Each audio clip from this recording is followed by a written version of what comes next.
So this will be last session for a while.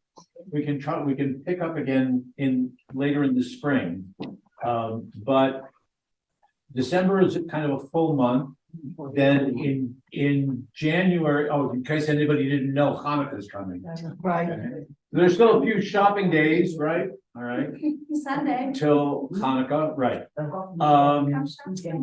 Then in January, we're working on a series, adult education series in conjunction with the Torah writing project. Hopefully 3 or 4 Thursday afternoons, the same, but maybe it may start at 2 o'clock, may start at 3 o'clock, depending on the availability of the teacher. What we wanted to do as a response to a number of people who asked, as well as the program committee and the Torah committee and whatever, is do a series of how the different, we'll call them streams or denominations in Judaism. I'm sorry. Jack. How different streams understand Torah, how they interpret Torah, what the authority of Torah might be, things like that. A traditional / Orthodox, conservative. I'll handle the reform. We're hopefully going to have somebody with representing the Kabbalah and a mystical orientation. I can't give you the exact dates, but about 3 or 4 of the Thursdays in January and February will be that kind of series. 1 or 2 of the speakers are confirmed. I'm still working on 1 or 2 others. Okay. So, Oh, no, you started at 1, 2, not at 1, 1, I started at 1, 2. that particular page. Yeah, Yeah. right, okay. I wanted to do as much as we can of 3 different things. And 4, if you want to say, okay, what have we left out? Or what's still out there in the ether other world that needs to be better explained, clarified, whatever, to the best of my ability.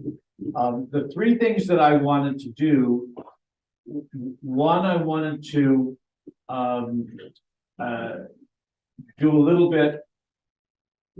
Hi, guys. An activation for an alarm here. Really? Yeah, does anybody have a medical pendant by chance?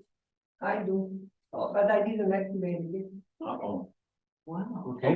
Mine didn't go up. Is everybody accounted for in here? Do we We need? think so. Yes. Everybody in the restroom? Yes, thank And I I can didn't check the restroom here. Thank you, sorry. No, Because I'll do it 360. Okay, no, thank you. Thank you. We'd rather have it. Better be safe than sorry. There's nobody else. We're checking the ladies' room and entries, but we think we have everybody. Okay, well, There's nobody in there. Oh, I said, It came through the alarm system or someone's? yeah, it just tells us there's a medical alarm. yeah, I. It's Not the synagogue's alarm. No, that's not our equipment. It's from an individual. Oh, okay. 1751. Yes. Does it have anything to do with that strange sound that came? Oh, that's fine, there was a. No. Okay. No, no. Okay, no worries, I think we'll just. Are you sure you have it on you? I had it on me, but I didn't push it. I Might have on it. Said I didn't have that anyway. Yeah, maybe. Right on. You're it. Sorry. That's all right. My point, over that, because I had it. I mean, that's not gonna get activated if I die, but. No, they Oh. figured it out. There it happens. Yeah. Yeah. Okay. All right, it was an accidental activation. Okay. Oh, no, Sorry. I'm glad everybody's okay. Okay. That's what AG stands for, accidental act, okay. Thank you so much. At least we're not lose. That's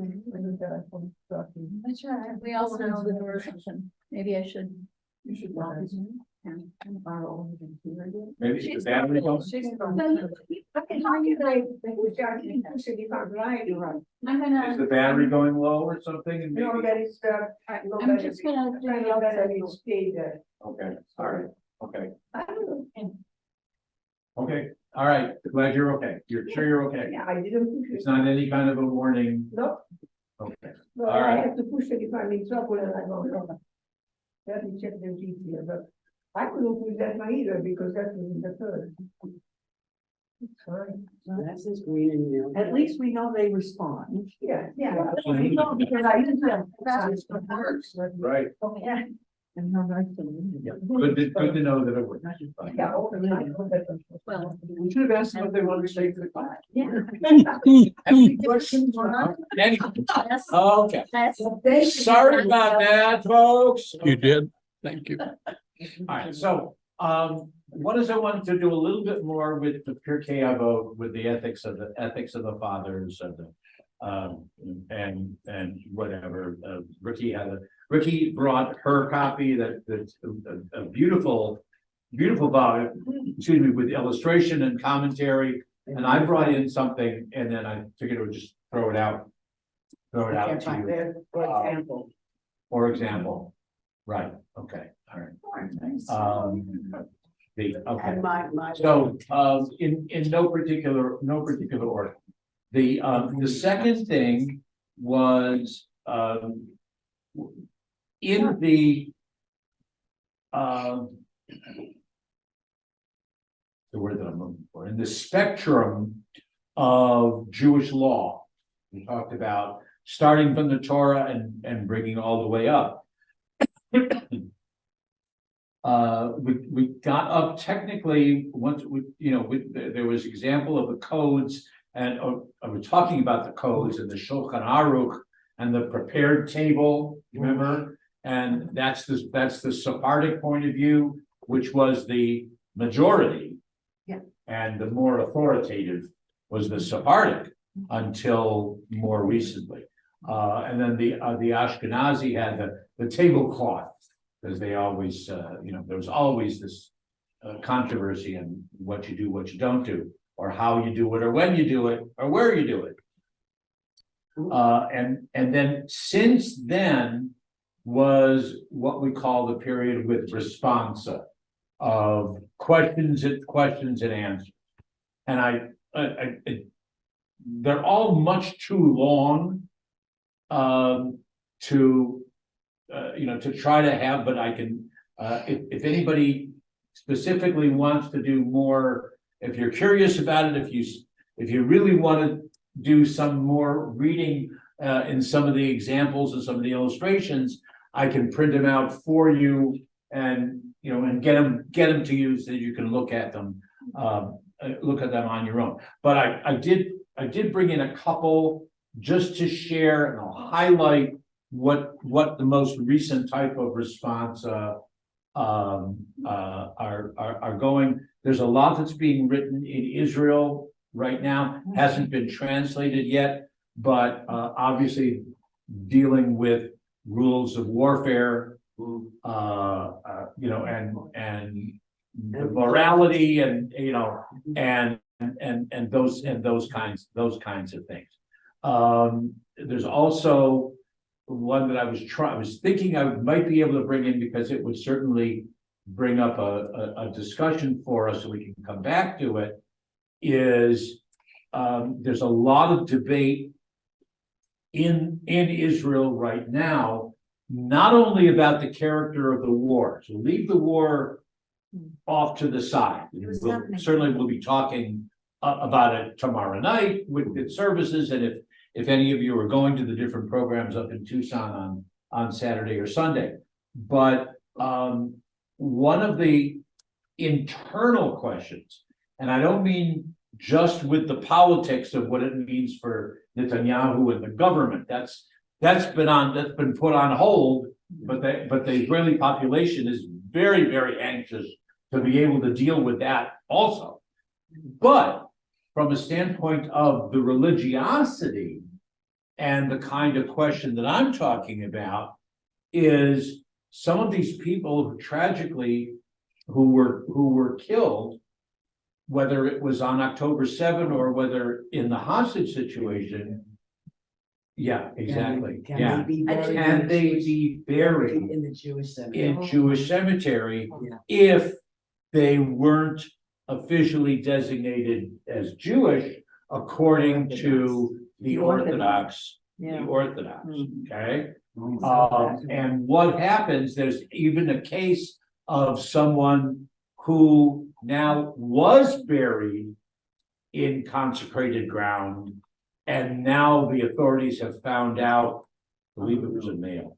Yeah, and they now have found out that he wasn't technically Jewish, according to halakha. Oh, And there are those who saying, well, the body has to be exhumed, and we have to rebury and go all this, and and his army buddies are all going crazy, saying, you can't do that. That's desecration of his memory and And so all those kinds of things are going on underneath all the issues of life and death as they are in the war. So it's challenging, and it's disheartening in many ways. yes.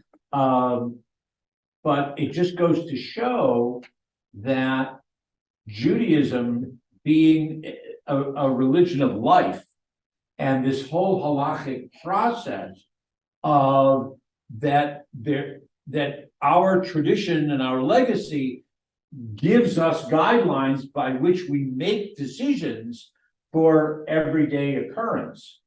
So I was talking with the ladies in the Hebrew class, how they came up with, when they developed modern Hebrew, how they came up with vocabulary terms for words that the Torah never envisioned. How they come up with a word for airport, Electricity. electricity, telegraph, television, Car. whatever it is, automobile, right? Any of these kinds of things, computer, Uh-huh. okay, artificial intelligence, whatever it might be, right, right, and so it's fascinating, and to some degree, it's a little bit, it's somewhat, I don't want to say facetious, but but there's a little bit of a cute, some cutesiness to it, so you can see some of them of where they came from. Like what do we encounter? So airport. The airport is, well, we know the word for flying because there are birds that fly in the Torah, right? And there are open fields. And so, okay, so we'll have a flying field or a field for flying things. That'll be the word for airport. It must have been fascinating conversations that they had to try to come up with the vocabulary, and whatever. Anyway, that's kind of lighthearted compared to what the responsa literature has to deal with, again, leaving the issue of the war at present outside, but certainly since the Holocaust, I think I told you that one of my beloved professors that I did some work with in rabbinic school, I did a lot of translation for him, but that was one of the areas that he was collecting a lot of the responsa literature from the rabbis in the concentration camps. And the questions, people who still wanted to maintain their faith and their allegiance to the tradition, however they define tradition. I mean, some of them may have been reformed, some of them may have been conservatives, some of them may have been Orthodox, some of them Hasidim, whatever. Or nothing. Or a secular, but they may have been just curious, or they may have felt a total obligation to their faith and how that played out. So that literature is amazing. It's all being collected now, fortunately, and slowly being translated too. But what I wanted to do, we did a little bit of it just playing around with when we were talking about Mishnah and Talmud. But what I wanted to do also was, is there a question? You know, can we come up with a question? And I'll get on the computer very quickly and see if there is a responsa to our question. I can give you a couple examples, lighthearted or a serious question that's affecting we, the Jews of Green Valley, Arizona, in the year 2023, 5784. This is of concern to us. How does our tradition give us guidance in finding the answer? So that's a long introduction to what I wanted to do. But so somewhere in here. Oh, so that's good. It's over there. Right.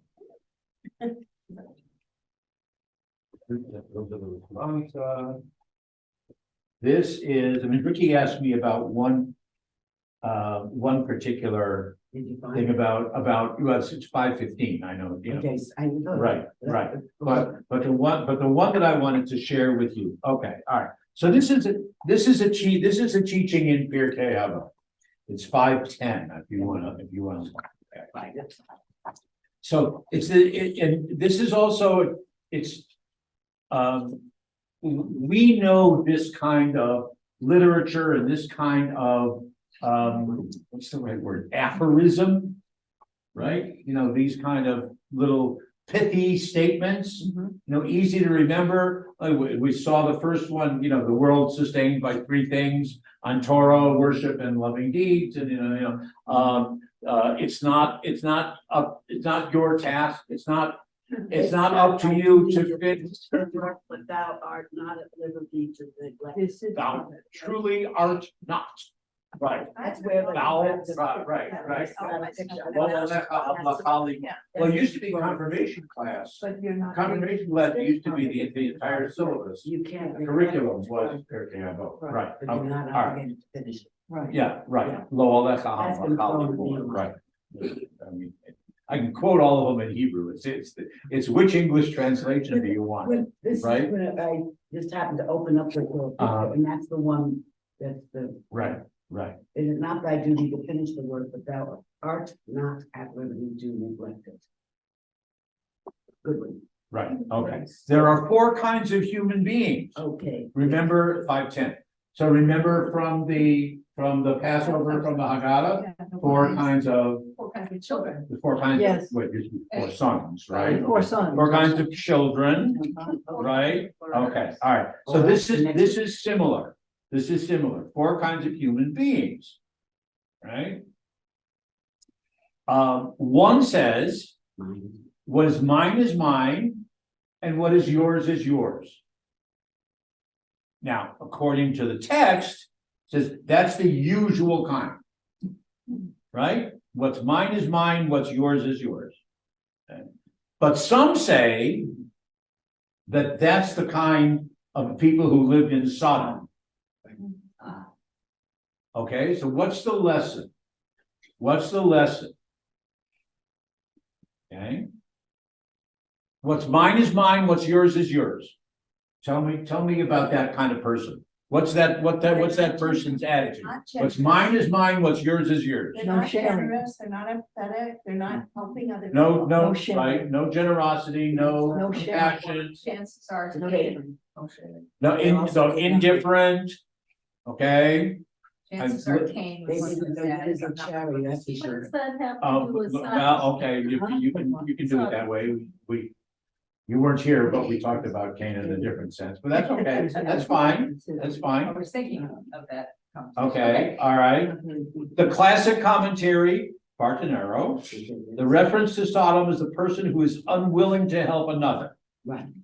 Okay, because that person would have been a fit inhabitant of the infamous city.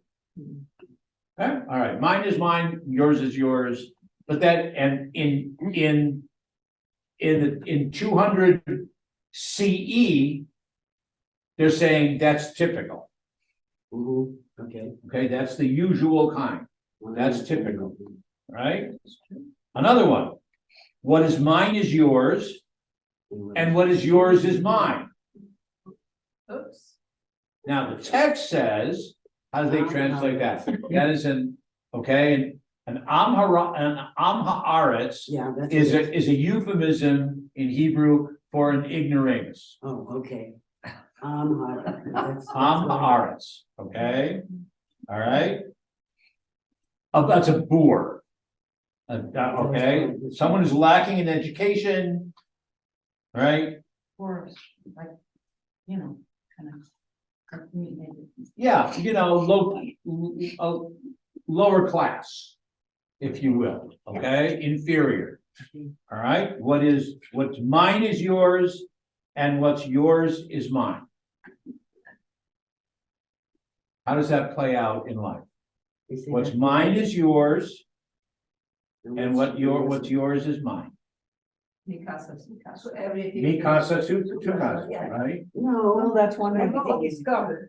That's one way of looking. Everything is what? Everything is common. I share my things with you, you share. Everything your belongs things to with me. everybody. Sharing, It's not very realistic. sharing. Not very realistic. It's not very realistic. Not really. No. Both people have to agree. Both people have- So, There are no so, boundaries. so Am Haaretz literally means people of the land. Okay, and again, if you think in terms of a caste system, Mhm. that's the lower class. Right?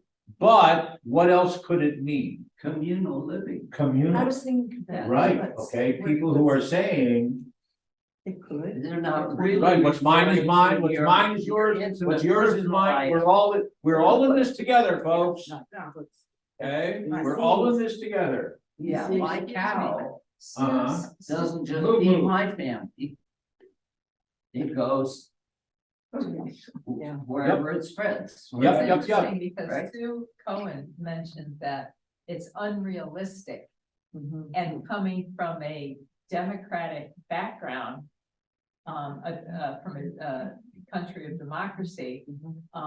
However, someone from a communistic background might think that it's Yes. the ideal. Yeah. It's interesting how- Wait a minute, Aggie wants to say something. Aggie wants to say. It's not valuable. Yeah, but I was gonna say, books instead. what's really interesting about Well, your, it might be, well, that's more socialist. but you know, Yeah, right, okay, yeah. the problem is, there really is no absolute interpretation either way of Of these course not. things. Of course But not. arguably, If there was an absolute interpretation, it wouldn't be part of this literature. right. Right. Which is, you could argue it both ways, in which one way says this benefits everybody, and the other way says it precludes, interrelationships and so on. But both, every statement he's made so far, you could argue for both ends, which I kind of like. It's Talmudic. That's what, Funny thing about that. yeah, funny thing. Okay. Guess where this comes from, right? Right. But my point in saying this is to me is what Judaism is about. Yep, Because we have to be able to see the different angles to this. Now, my question is, in ultra orthodoxy, is it encouraged to see both ends of this, of these phrases? In other words, are you encouraged to bring into the statement some interpretation that you see? Or are you required to accept? here's how I would answer that. Mhm. And I would suggest, parenthetically, I would suggest that you save the question for an opportunity when there's a more traditional rabbi here to ask that question to him. It's gonna be a him, Mhm. obviously, Okay. right? Okay, all right. Okay, but my answer, I believe, would be on behalf of the traditionalists, okay? That the ultra orthodox would say, yes, in our tradition, we recognize that there were different points of view, okay? However, history has proven to us Hmm. that only one of those points of view is authentic.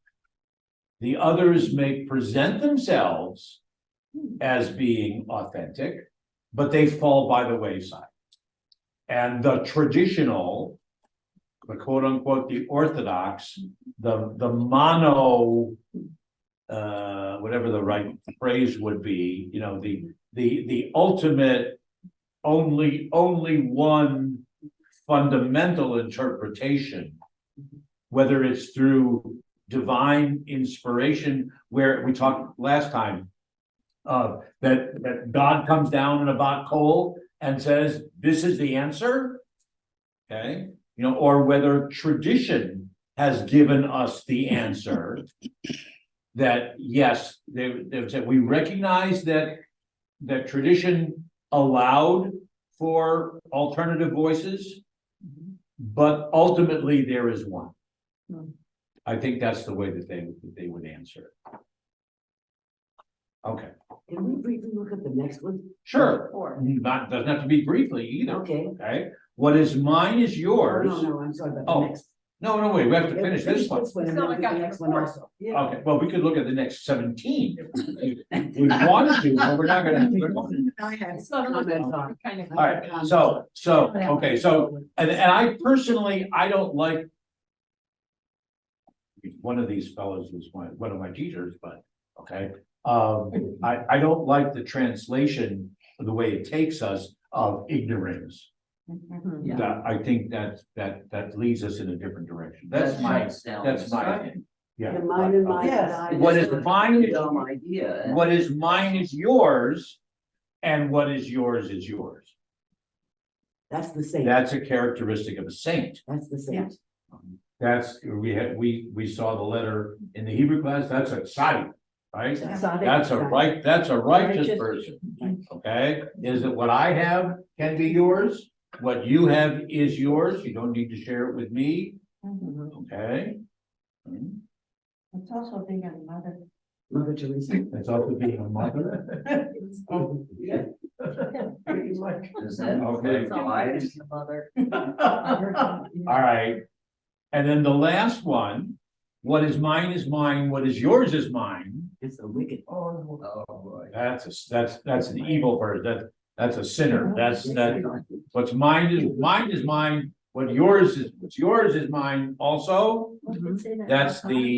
That's the authoritarian in the communistic world, right? Yeah. Right. Okay, you know, that's the sinner, okay? So that's, you know, some of it is play on words. And there are there's some puns in the Hebrew that we don't necessarily see in the English. Also, you know, that's fine. What did you want to bring At about the very next, in there 11? are 4 kinds of temperament. Easily angered and easily appeased. His gain is canceled by his loss. Hard to anger and hard to appease, his loss is canceled by his gain. Hard to anger and easy to appease the saint. Easily angered and hard to appease the wicked. And I don't know why, I know my comment and I understand my comment.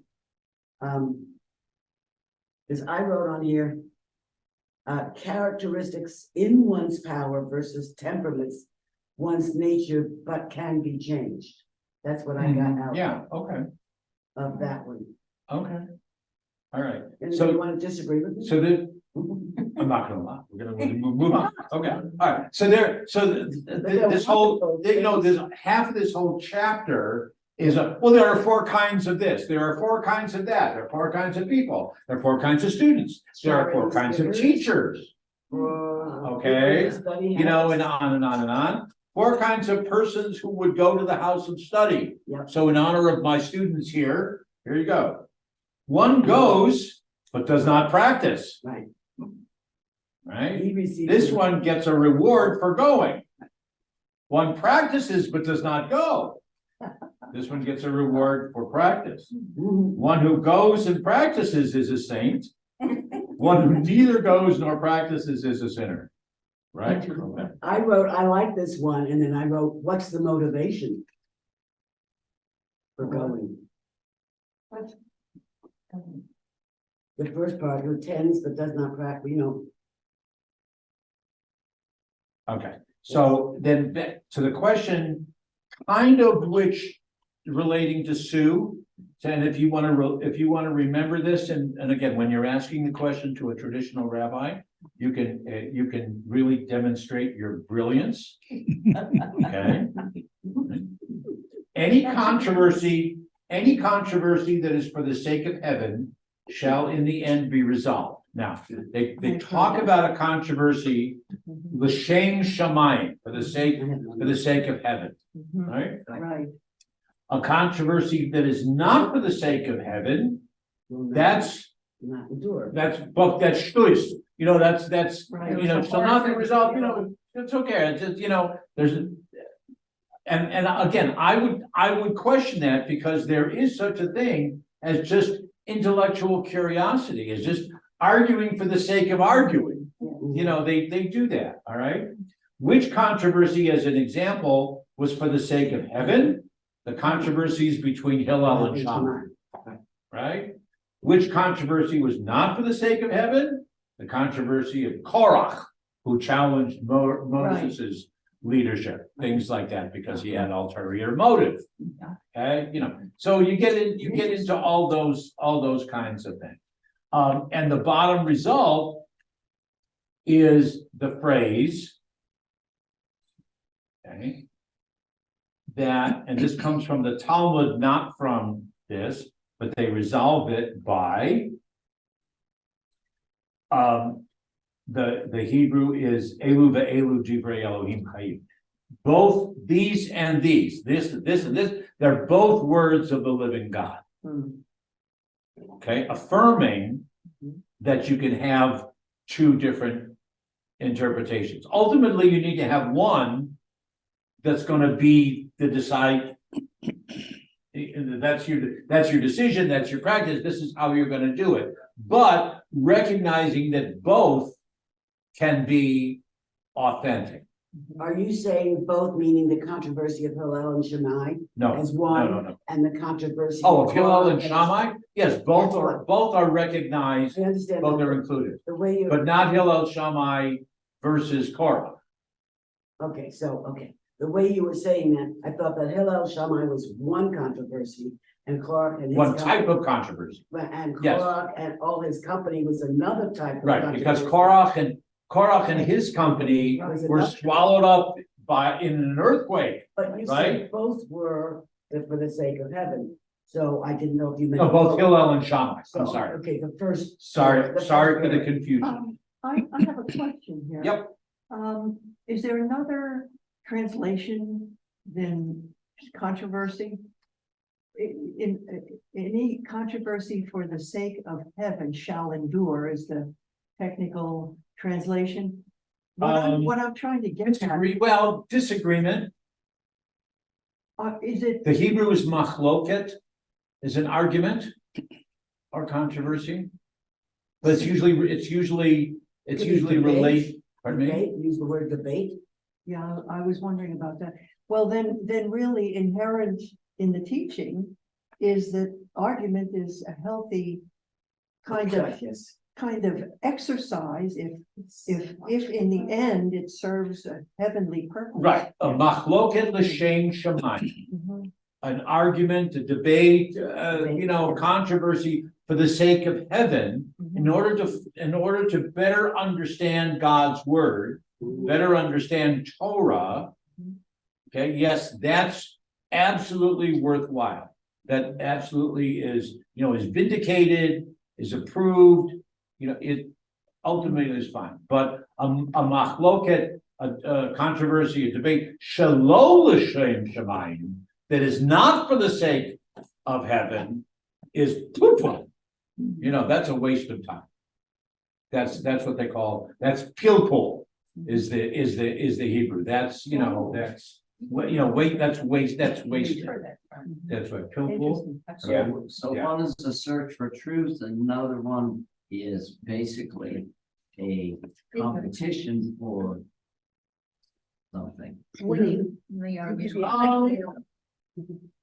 owning an idea or whatever. Well, but I don't think that this is my interpretation. Okay. Okay, I don't think it's so much competition in order to win the argument. It's in order to better understand Okay, what the question was. okay, Or what the, what the bottom line, the foundational principle of the disagreement might have been. okay.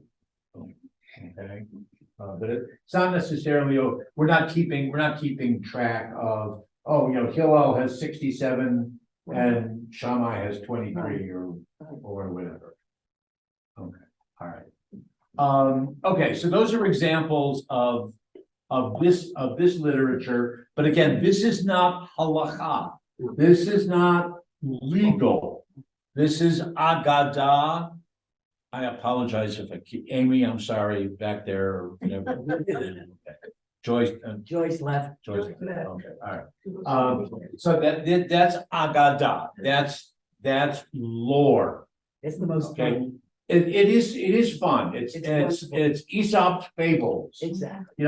It's a kind of midrash. Mhm. It's a kind of filling in the blanks, and teachings, like I said, aphorisms, and in Hebrew, they're called nivim. A niv is like a simple state, the kind of thing that, I don't know, the apple never falls far from its tree. Don't judge a book by its covers, something like that, yeah, okay.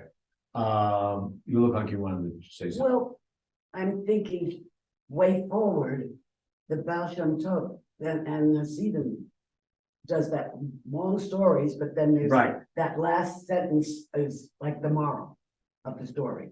the moral of the story, yeah, Moral. not Gemara, No, I moral, said the moral. right, the moral of the My story. East Coast accent, sorry. The moral of the story. Exactly, So. yeah, but that's parable. Passion on this, maybe, I don't know if I would say that it's fashioned, but it's certainly given permission. It's certainly said it's okay to teach that way, life lessons, insights. Today we would use a phrase like therapy. Okay, that's what they were, whether it's Baal Shem Tov, whether it's Nachman and Bratslav, with any of them in their own way, they were certainly masters of the halakha. yes. They were not ignorant by any stretch of the imagination. But the point is, who's their audience? Who's their congregation?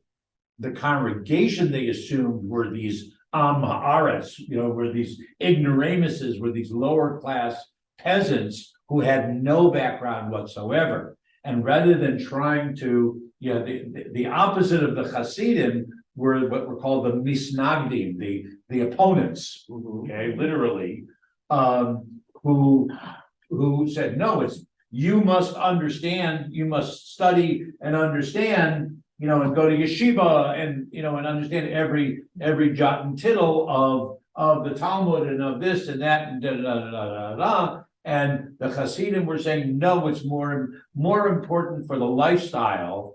That's, yeah. Okay, that of how you live and to find That's what joy. the book is about, the lifestyle. Yeah, That was the comparison that Yeah. I was feeling. yeah, but it was easy. It's look, and any of us who have done any kind of teaching, or for that matter, parenting, it's so much easier with illustration and with example. And let me tell you what I did when I was in that, situation. When I had that, when I was faced with that, when I was growing up, walking uphill, you know, in the snow. Okay, yes. Both ways, right, you know, whatever, okay, you know. So, but what's the classic story of the, with the Baal Shem Tov, with the Chassid, is, you know, it says, well, remember that the Baal Shem Tov would go out into the forest and he would light a fire and he would prayer and he would say a prayer and he would sing a song and da da da. And you go through the generations and now we don't even know where the spot in the forest was. We don't know what the song was. We don't know what the prayer was. So what's the bottom line? The bottom line is, well, let's hold our hands and try to walk together and find it. Well, some of them seem to have an opposite. One of my Yeah. favorite ones is the rabbi's coming back with a bunch of the students on a, Friday day, but gets hung up and stops at an inn. And the kids are all saying, well, is this meat kosher? Is this, Right. blah, blah, blah, blah. And going through all the rules of kosher. Mhm. And finally, the bottom line is, it's more important what comes out of your mouth than what goes in. Mhm. So that's like an opposite, a contra teaching. But it doesn't mean, okay, go ahead and eat treif. It doesn't mean go ahead and eat that. Right. It means what's most important is the kind of person that Yeah, that you are. Don't focus on, because there's other groups are telling you, no, you gotta eat this and then you gotta eat that, and it's gotta be, it's gotta be this much, and you have to wait X number of hours between eating, The milk. eating the milk and the meat, da da da da da da. No, and the Hasidim are saying, no, it's more important being the kind of person that you are. Answer to yourself. If you find that you can follow all the other mitzvot, that's great. But don't be measured by that. Be measured by the kind of person that you are. But be measured by your neshama, by your soul. That's that lesson. Okay, because it just seems like the last line is like contra what, Oh, yeah, in a sense. in a sense, but I see. Right, in a sense. Yeah. In a sense, yeah. And again, Hasidism, like Orthodox or Reform for that matter, or anything, if it's not all monolithic, that's the word I was looking for before. It's not monolithic, Right. right? It's not, so this dynasty says it this way, and this dynasty said it that way, and the followers of this Rebbe and the followers of that rabbi. Look, you've got some of the Hasidim that are out, protesting with the Palestinians, that what the terrorists did on October 7th was good. The Orthodox, ultra-Orthodox Jews are saying that. Really? Yes, really. And what is the underlying rationale? Because there really shouldn't be a Jewish Jewish state state. until the Messiah comes. And that's why they think they're justified in Yep, agreeing. Yeah, absolutely. I knew they didn't agree with the state of Israel. Yep, I know that. but Yeah, I mean, it's a smaller group, right. it's a But they smaller run group, but They run the state of Israel. no, not that, not them, not them. That's why I say there are different, Ultra. there are different, Yeah. different. Yeah, methods of it. Okay. it's so interesting. yeah. Anyway, okay, all right, I so, know where everybody stands. We spend an hour not even touching whatever it is you probably want. okay,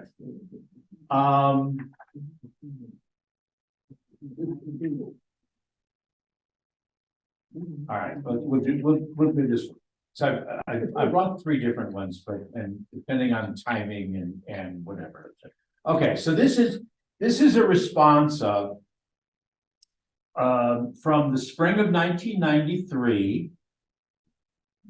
Okay, so the way the process has worked throughout history is a congregation, a community, an individual doesn't have the authority figure, the rabbi, the scholar, whatever, to be able to provide the an authoritative answer to the simple, well, I shouldn't say simple, because it might be a very complex question, but to a straightforward question. And, so they may have done their research and whatever, but they still don't know the answer. So in the olden days, obviously, it may have taken 3 years. We send a letter and no, it goes by ship and whatever, and then they have to find a rabbi, you know. They send a, you know, to the chief rabbi of, Paris or whatever, you know, and it takes how long to get there, and then to get the answer to be written, and then to get back to North Africa, and, you know, and whatever, and then somebody to translate it, because it was probably written in French, and, you know, whatever it might be. All right, so, but you had that kind of, process was the way that it worked. In modern times now, and by modern, I'm even saying even before computers. But the Orthodox movement, the conservative movement, initially had, they identified certain rabbis by their knowledge, by their stature, by their reputation, maybe by who it was, which rabbi had ordained them, you know, and so there was a hierarchy. Okay, if your last name was Soloveitchik for the Orthodox, you automatically had stature. Doesn't matter, you could have been the 5th generation down from, if you were somehow related to it. Again, it wouldn't be a direct dynasty because he didn't have the children, but if you were related somehow to Schneerson, okay, who was the head of Chabad, kind of thing, you'd have automatic status and stature. In a conservative, they looked at primarily 3 teachers at the Jewish Theological Seminary, who were, I forget what actual title that they had, but they all taught Talmud or rabbinics at the Jewish Theological Seminary in New York in the first half of the 20th century. And their word was authoritative for the conservative movement. It's really until about the last 30, 40 years, and it's maybe even 50 years, and it's not because that's my anniversary of when it was day, but that the conservative movement was was mainstream denomination or stream in North America. Conservative was the largest until about 50 years ago. And then Reform overtook it. Conservative, and I would make the case, this is a whole other conversation, but I would make the case that it's because of the role of women. That Conservative was so slow in bringing women on equal basis, that Amcha, the people, so many people left the conservative movement and came to Reform. There were some that went the other way. There were some that became more traditional, but it wasn't necessarily because of the role of women. It may have been for some other things. Okay, but the conservative movement until the middle of the 20th century basically relied on 3 or 4 scholars at the Jewish Theological Seminary who wrote their responsa from a conservative point of view. And then they shifted to a committee. The law committee of what's called the RA is the Rabbinic Assembly. That's the rabbis' union, if you will, of conservative rabbis throughout the world. And they appoint congregational rabbis, academics, chaplaincy rabbis, military chaplaincy rabbis, whatever, who all serve on committees. So, for example, the chairman, I happen to know him well because before he went into more academic work, he was a rabbi of one of the large conservative synagogues in Detroit, Danny Nevins, And my best friend in Detroit was the executive director of that synagogue. So we all did a lot of things, all things together. And Danny became the co-chair of the law committee for the conservative movement when they were dealing with making the official statements about women as rabbis and some of those issues. So now it's done by committee, and you can how do I have to say it politely? You can be you can be kicked out. That's not polite, but you can be kicked out of the rabbinic assembly for not following the responsa of the committee. Okay, so if the committee says heretofore, as of such and such a date, women in conservative synagogues play the same role as men on the bima. They can be counted in the minyan. They can read Torah. Any of this. So a rabbi who's conservative rabbi who says, I disagree with that, can be kicked out of the rabbinic assembly. Does that only involve the rabbi, or does it also involve any member of his congregation? If somebody in the congregation totally. No, it's only for rabbis. It's only for the rabbis. Right. If a member of the congregation is looking for guidance, advice, they can come to the rabbi who would cite the decision of the legal of the committee, but the rabbis don't have any particular force of. You can't excommunicate the No. congregant. No, they can just say, well, maybe you'd be more comfortable in a different congregation. Right. Something like that. Okay. Reform has a whole different understanding and approach to that. Because Reform has always seen Torah and Jewish law as human documents, as human attempts of reconciling the questions of life with the guidance of tradition. Okay, and recognizing that to do the simple phrase that we give to tradition, and that's just tradition or Torah, however you want to say it, or halacha, we give it a vote but not a veto.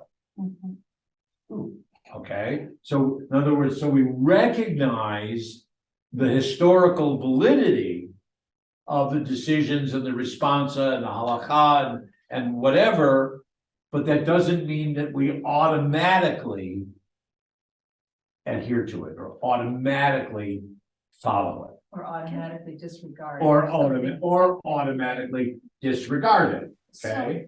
Yeah. Can you connect that to being kosher? Of course I can finish. Of course you can, but can you do it for me? That's why I hear it. Norm, Speak up, I don't So think they- the statement would be, Wait a minute. Amy had a question. okay, hang on. So the statement would be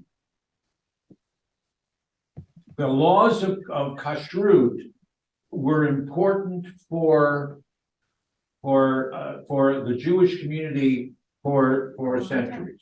Okay, all right, and but in the modern world, one, we do not know exactly why they were imposed. Okay.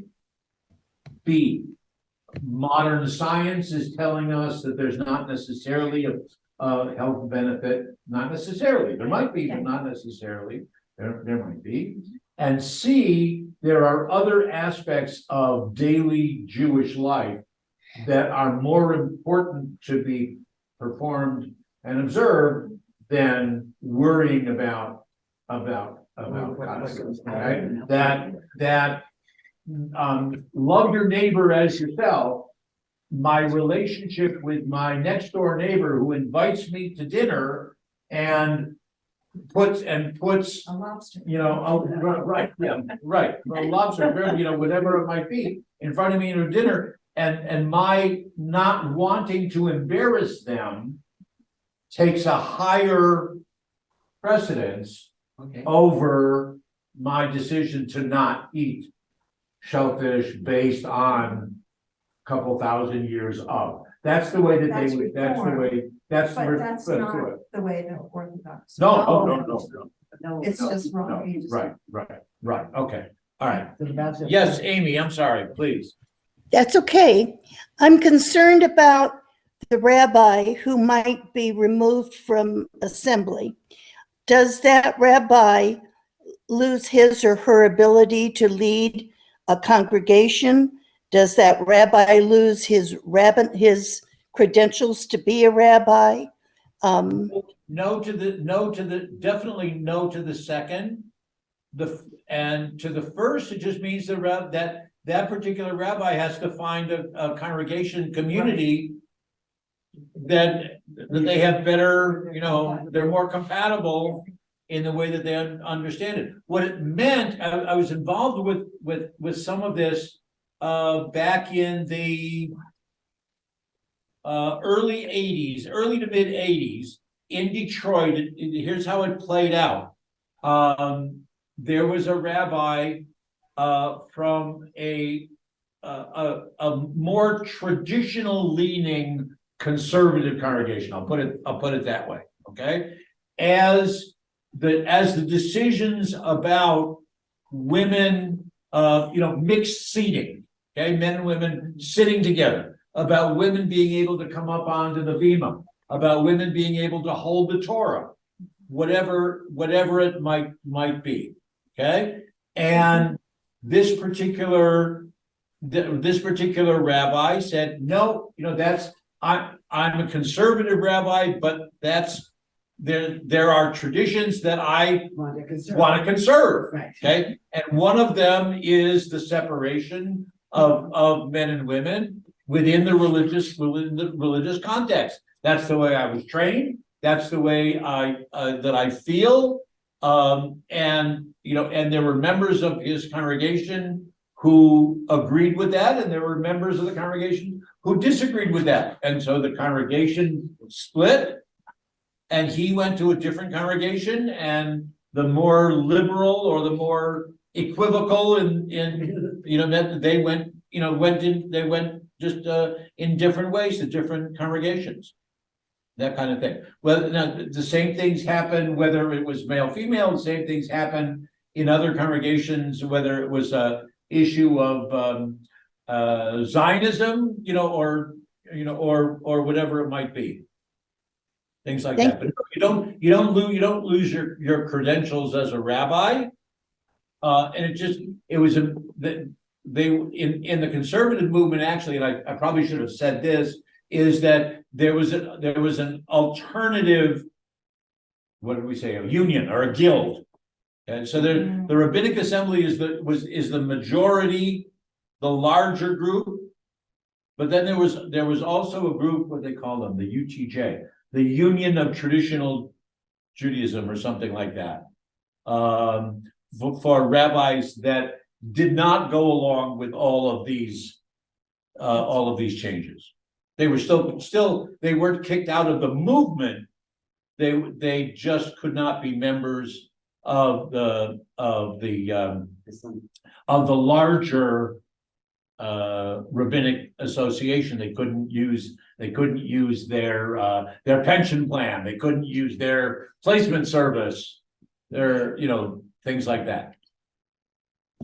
Losing your pension could be devastating. No, it didn't lose your pension. You just couldn't participate in that particular pension plan. You just moved your pension plan to a different organization or different insurance company, whatever it might be. No, they weren't penalized. It was done. That's what we were talking about. It was done respectfully. But this is a decision that we have made on the way that, the rules of our, it's like this, so And it probably better example, rather than this one might be, a rabbi officiating at an interfaith marriage, or a wedding between with someone who's born Jewish and someone whose conversion to Judaism was questionable, to the conservative or to the Orthodox. They never went to the mikvah or something like that. Okay, and the conservative movement said, no, our rabbis, or the rabbinic assembly, our rabbis will not officiate under those circumstances. Doesn't mean they don't recognize the marriage. If Roman officiated, okay, there's still a couple still married, and they can be members of that synagogue, but an individual conservative rabbi wouldn't officiate at the wedding. Okay, if there's a bar mitzvah at the conservative synagogue, and the party was at a hotel that served not kosher food, okay, the rabbi would still lead the bar mitzvah service, but wouldn't go to the dinner, or wouldn't go to the luncheon. And if he did, or she, then that's cause for having to leave the rabbinic association. That's very interesting. Thank you. Yeah, Question, go ahead. and sort of an example of this, when I first moved up to Maine, a friend of mine found an Orthodox synagogue in Portland that allowed the women to sit with their husbands. Men and women could sit together In services? but nothing else. They couldn't go up on the bima. Okay. They didn't go All right. in the minion. And they sort of had a word that sort of, I don't know, I don't know, they called it more modern orthodoxy. Yeah, probably something like Yeah, that. Something like that. There was a generation when they used the term Very good. modern Orthodox as opposed to traditional Right. Orthodox. Yeah. Yeah, But I just found that so interesting to attend everything. Right, yeah. Everything was pure Orthodox, except you could sit next to your husband, or, I didn't Well, have a husband, but that's okay. Again, and again, I can't say it often enough, and I've said it many, and then many more times, is that in my belief, the people are the ones who determine, not Well, not the rabbis, very that's accurate. right, if they said, Right. if the people of Portland said, we love our synagogue, Yes, we love our rabbi, but it would be important for us to be able to sit together, right. okay? We insist on it, and rabbi, if you don't like it, then, but this is the way the congregation's Okay, that's how they. gonna run, yeah, that kind of thing, okay. So in reform, however, starting from the point of view, and I'll talk about this in January, starting from the point of view that Torah was a human document, was human attempt, an anthology to try to understand and put voice to the struggles of the Jewish people, of the Israelites, in understanding their world and their history, whatever. Okay.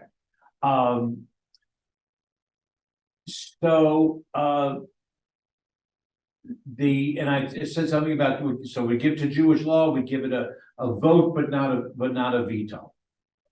And coming out of a very scientific, rational, intellectual, well, where, like you said with kosher, where does it come from? Why did we do this? What did it mean to them? And what does it mean to our people now? Okay, and and whether it's something that people were doing, whether it's something people felt that they were prohibited from doing, and they identified certain scholars, the the most powerful, knowledgeable, respected was a rabbi by the name of Solomon Freehoff in Pittsburgh. Who was, we used these words gaon before, the gaon was a total genius. The other word is an ilui, and that comes from the word that means something with light. So an ilui is someone who's elevated and illuminates everything, by his wisdom. That's the kind Potok in some of his books describes people like that who get, okay, I'm gonna stick a pin in this book of the Talmud or whatever, and the Ilui can tell you exactly which word on any page the pin is, it's photographic memory and all this kind of stuff. So Freehoff had an amazing grasp of all the traditional halachic literature, but he was a Reform Jew. He was a 19th and 20th century Reform Jew, coming out of the Germanic, emancipated kind of world. But he wrote book after book after book about Jewish practice in the modern world. And then he became the primary rabbi and scholar that Reform congregations around the world would send questions for responses. Okay, what do we do about this? How do we do about this? What do we believe this? Who qualifies to be a Jew? Do you have to go to the mikveh to be a convert? Do you have to promise to light Friday night candles every Friday night? Do you have to promise to keep code, whatever it might be, and trying to find the balance in the blend between the modern world and modern religious practice of what people were doing and what tradition gave as a guideline. So his responsa would be very clear, say, no, this is what I think, this is what we should do. However, in the notes, here's how the tradition answered it. Whether you're interested in the tradition or not, but I'm doing this to show that the research has been done and we're following the principle and the guidelines rather than the specific, what I say before, the jot and tittle, the exact wording of it. After Freehoff died, his successor as the rabbi of Rodef Shalom in Pittsburgh, Walter Jacob, took over the leading, but Jacob basically said, listen, I'm honored that Freehoff wanted me to follow in his footsteps, but I'm not Solomon Freehoff. Excuse me, Solomon B. Freehoff. Okay, I'm not him. I'm knowledgeable, but and I don't have his. Well, actually, Walter Jacob did have his ego, but that's beside the point. He said, so I'm going to bring in some other students and other colleagues, and we'll start a committee. And they changed it to a committee as of probably the mid-70s, I would say, is when the Reform movement started having committees that would include a couple congregational rabbis, one or two academic rabbis, not a large committee, whatever. The interesting thing is now the chairperson of that committee is a woman rabbi. Whoa. Okay, Joan Friedman, who is a recognized scholar. She's in the Cleveland area. She teaches, and it's something. But anyway, so I'm watching the clock a little bit. Okay, all right. So just for fun. Okay, and I'll go through this quickly for you, right? A congregation in New Zealand inquired the Reform perspective on the need for a minyan and what should or should not be done during a service when fewer than 10 are present. Okay, now, whether it's New Zealand, whether it's Green Valley, whether it's West Bloomfield, Michigan, there are times when it's hard to get a minyan, right? Okay. The rabbi writes that he would appreciate it if you would guide our ritual committee towards setting a policy for what do we do about a minyan? Okay. So here's the answer from the responsive committee in the spring of 1993. They start by, it says, we have addressed aspects of this question on 3 separate occasions in our history. In 1936, there was a brief response on the need for a minyan at Friday night services. And Rabbi Jacob Mann, who was one of the writers at that point, based himself on an old Palestinian custom. Remember, we talked about there's a Babylonian and a Palestinian Talmud, and they're not always in agreement. Okay, all right. An old Palestinian custom allowed the practice of holding services without a minyan. Quote, while every attempt should be made to have a full minyan, the importance of regular services in the temple is such as to conduct them even when there are fewer than 10 people present. Now, again, there could be questions of what's people, men, women, under 13. Yeah. Because Reform in 1936 didn't have bar mitzvah. Okay, they had confirmation, but they didn't have bar mitzvah. Why didn't they have bar mitzvah? Because they didn't have bat mitzvah, and they felt the need. You can't have a service just for boys if you're not doing anything for girls. Yeah, it was 1936. 1936. Well, then they Okay. train. All right, and I mean, they also felt that 13 was a little early to be imposing religious obligation on the young people. Whereas Okay. a couple All right. thousand years ago, they would have been married. Yep. that's Yeah. true. And parents. Yeah, I was gonna say that. Yeah. All right, in 1963, Rabbi Freehoff ruled on whether a person who could not attend synagogue services could say Kaddish at I was home gonna say the prayer. with no one else to join in the prayer.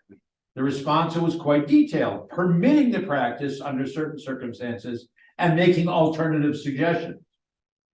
Rabbi Jacob, Walter Jacob, in 1989, responded to the question, may we conduct a service at home with less than a minyan? His responsa was also quite brief and allowed a minyan-less service, urging congregations, meanwhile, to expend extra efforts to have people come together in the synagogue. All 3 were thus permissive, though Freehoff hedged his ruling with particular caution. We've agreed to review the entire matter in 2023. Oh, my God. Right. No, I'm sorry, it's 1993. I thought it was, okay, I can't read, all right. Not only to summarize previous and highly respected opinions, but because we feel that the developments of Jewish life, and especially in our own movement, call for additional consideration, okay? Then they spend now the next, that's only the next like 10 sentences on what they call halachic perspective. The need for a minyan on certain ritual occasions is not biblical, though the rabbis tried valiantly to ground the practice in Torah precedent. And then there are footnotes and and whatever. The fact that rule of minyan is set by, I'm sorry, I have to do this. All right. So there are 2 classifications of Jewish law.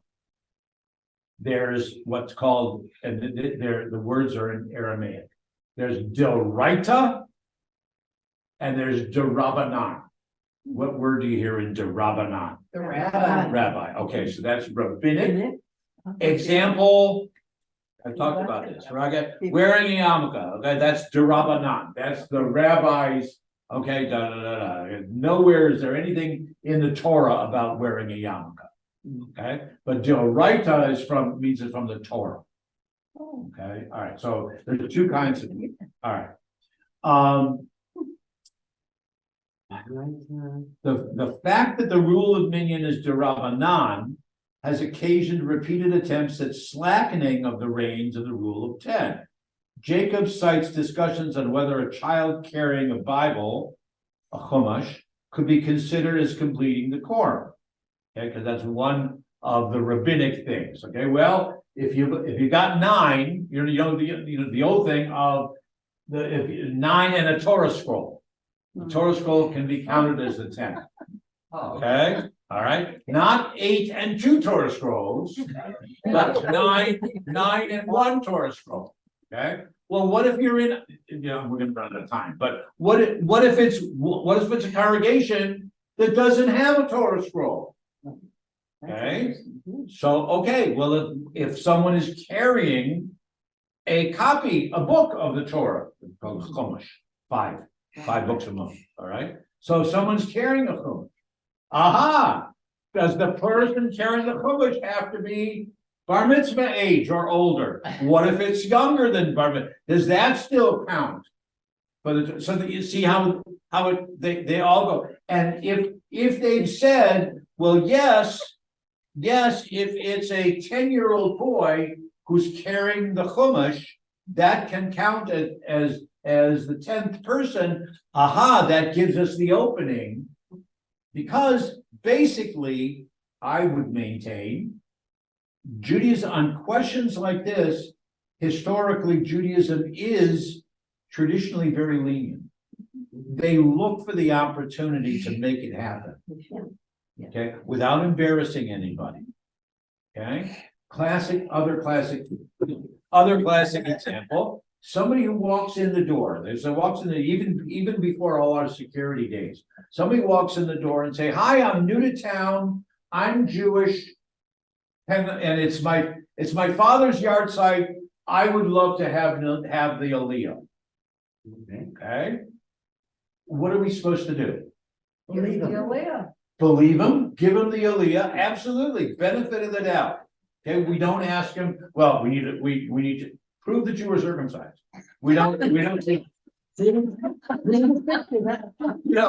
to see the death certificate. Prove that you have a kosher conversion.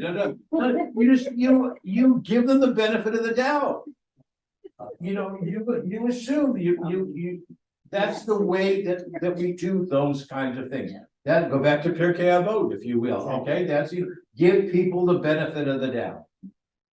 All right, so I'm running out of time because I have to leave. Oh, yeah. Right, but okay, all right. So you get the idea how this whole. I'm going to save these. Yeah. Because the other one, if we were in a different mood,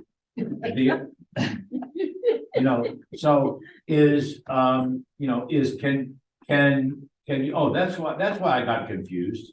I had 2 of them about the need for a minyan, and one of them is if you're logged in on the internet.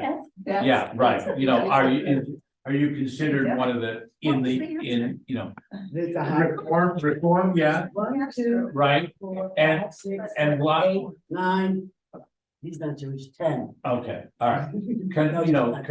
Conservative, what's conservatives hang up? Conservative hang up is that you shouldn't, the computer shouldn't be on, you shouldn't be on your computer Right. on John Shabbat. Chalmers. Okay, so but what if there's bad weather, which is the higher thing, if it's bad weather and you can't, and all the authorities are saying, stay off the roads, don't drive. If the sake, for the sake of personal safety, if you're told not to drive, then yes, you can get on the internet and join and yes, you're counted in the minyan. But only if the civil authorities have told you that you shouldn't be. You know, so that's how they, That's the. that's how they have to, that's how they have to do it. Okay. I have a question. Wait, Yes, did I get your question? No. No, but, mine will, well, mine is a little bit longer. Eh. You know, I used to be, you know, I. So I'll be late for dinner, what? was to a women's group. And we would go back and forth about which parts of the service we couldn't do that day because we didn't have a minion. Right. And I'm not sure if I ever understood which. That's parts good, we it's a whole different class, Yeah. which people have asked about. Oh, right. You know, My whether it's, favorite. which parts mean what the choreography is, when you stand up, sit down, when you take 2 steps back, when you take 2 steps forward, when you face this way, when you face that way. That's a whole different class that we should do. We should Good, do. you had a question. Aggie, did you want to answer? Yes, when I was a kid, my father always said that the minion is 10 men. How about today? oh, good 10 people. people, anybody? Yeah. 10? Well, that's the question. That's the question. Most reform and conservative across the board now would say men and women, Yes, 10 all Jews, count, yes. all count equally. 10 adult Jews. Right, adult, Right. but, Right. but what does that mean? Well, you know, what if some people would say, I don't, but some people would say, well, what if you didn't have a bar bat mitzvah service? Are you still considered an adult? Yeah. Okay, Age 13. yes, the answer is definitely, Yes. definitely yes. Some people would question that. Okay, Okay. some people would question, well, you know, again, going into what I said about someone who walks in the door, you know, is everyone who just says that they are Jewish, do we just accept them and count them in the minion? Or do we have to know one way or another that they're Jewish? You know, some people are gonna raise those kind of questions too. And then the definition of, well, you know, so I had a conversation, it's a conversation that will stay with me all of my professional life as a rabbi also, is the woman who said to me, but the rabbi with whom I converted 20 years previous said, I don't need to go to the mikveh.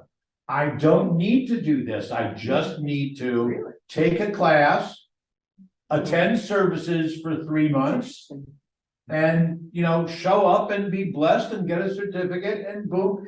And that's what he told me. You know, it's not my fault if the rest of the community says that, you know, da, da, da. And how do you deal with that? Okay, do you allow that person to be married as a Jew? What if the next rabbi who comes into that congregation says, well, wait a minute, I don't consider her conversion to be kosher enough, therefore her children aren't kosher enough. Oh, God. Therefore, I will not participate in their having a bar mitzvah for them. Oh, moral of the story, find another rabbi. Moral of the story is, yes, find another rabbi, find another congregation, or Mrs. Klein, whatever, here's the problem. Da, da, da, da, da. How do you feel about, let's talk it through and da, da, da. How would you feel about coming to the mikvah? How would you feel about having some kind of a ceremony? You know, for the sake of the children's not being questioned in the future. Talk it through. I'm not imposing it, but talking it through. But I think, I mean, it's my orientation, it might not work for many other people, but my orientation would be to widen the circle and make it as hospitable as possible, accepting the Judaism of that person, whether they went through all of those steps or not. But that's more Reconstructionism, I guess, in a No, way. 'cause the that's circle is- Reconstruction, That's a very wide, there's some of us who would maintain that's mainstream Judaism. yeah, well, Okay, I would You know, hope it is. And- that's, you know, Ruth and Naomi, you know. Right, Yeah, but, Okay. and to your point about this woman in the discussion, if it's important to her that she didn't fulfill the steps that this other rabbi was asking her to do, or saying you will be legitimate only if you do the following. If that means so much to her, she has to have the choice to, Mhm. Do it. yes, to comply. But to my way of thinking, if I were a rabbi, I would want to embrace someone who came into the fold and accept her on the terms that were given to her. And, I And mean, what if I it might be- challenge, what if it challenges his or her, meaning the rabbi's principles? Of, you know, of defining, of another defining rabbi. who is a Jew, or what their, you know, what their children are, or Sure. their, Well, that's that, another- that rabbi's obligations to other members of the congregation who may not even be aware of this woman's background. Right. Well, that rabbi has a right to his principles also. I wouldn't deny that for a Mhm. minute. But she doesn't have to accept that. I mean, there are other options for her if she chooses. That's my point. Yeah. But I understand your point too. The rabbi has a right to assert those principles if they're important to him. And I don't think that, it's up Or to her. us, or her, sure. But, it's an interesting discussion. Yeah, very. That's the world in which we live. And sometimes it's frustrating, but in a larger sense, that's the more beautiful part Right, I love it. of our faith and our community is that there's a willingness to have the conversation about it. And there's a willingness to learn about it and to, you know, sit back and say, you know, maybe there is a different way of looking at it. Maybe there's a different way of changing, or, you know, again, small r of reforming it and whatever. Thank you for all your time. Thank you for all your support.